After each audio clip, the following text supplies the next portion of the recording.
Hectare പ്ലസിന്റെ അരങ്ങേറ്റത്തിനൊരുങ്ങുകയാണ് MG Motors. 2020 July 1 വാഹന വിപണിയിൽ എത്തുമെന്ന് കമ്പനി വെളിപ്പെടുത്തി കഴിഞ്ഞു.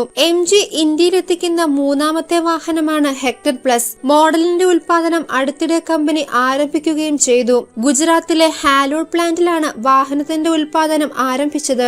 ഇതിന് പിന്നാലെയാണ് വാഹനം ജൂലൈ 1 വിപണിയിലെത്തുമെന്ന് കമ്പനി അറിയിച്ചത്. ഇപ്പോൾ പുറത്തുവരുന്ന റിപ്പോർട്ട് അനുസരിച്ച് ഡീലർഷിപ്പിലെത്തിയ വാഹനത്തിന്റെ ഏതാനും ചിത്രങ്ങളാണ് വാർത്തയാകുന്നത്. വാഹനത്തിന്റെ ടീസർ വീഡിയോ കഴിഞ്ഞ ദിവസം പുറത്തു വന്നിരുന്നു. പുതിയൊരു കളർ ഓപ്ഷനിലായിരുന്നു അന്ന് മോഡലിനെ കമ്പനി വെളിപ്പെടുത്തിയത്. ഇപ്പോൾ പുറത്തു വന്ന ചിത്രങ്ങളിലും പുതിയൊരു കളർ ഓപ്ഷനാണ് കാണാൻ സാധിക്കുന്നത്.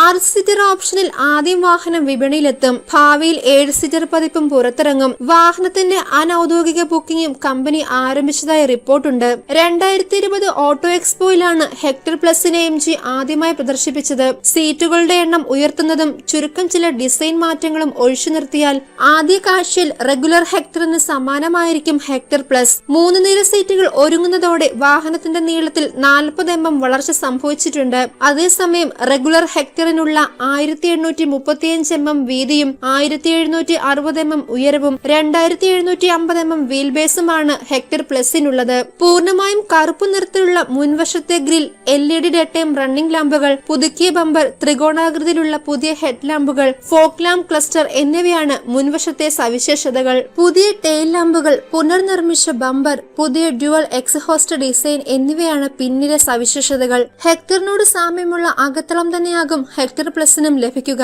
പാനറോമിക് സൺറൂഫ്, ക്രൂയിസ് കൺട്രോൾ, വൈദ്യുത പിന്തുണയാൽ ക്രമീകരിക്കാവുന്ന മുൻസീറ്റുകൾ, 360 ഡിഗ്രി ക്യാമറ, 6 എയർ ബാഗുകൾ തുടങ്ങിയവയും വാഹനത്തിന്റെ സവിശേഷതകളാണ്. BS6 നിലവാരത്തിലുള്ള 1.5 litre turbo petrol engine, 1.5 litre turbo പെട്രോളിനോടൊപ്പം 48 വോൾട്ട് കരുത്തുള്ള ഹൈബ്രിഡ് സിസ്റ്റമുള്ള engine, 2 litre turbo diesel engine എന്നീ വകഭേദങ്ങളിലും വാഹനം ലഭ്യമാകും.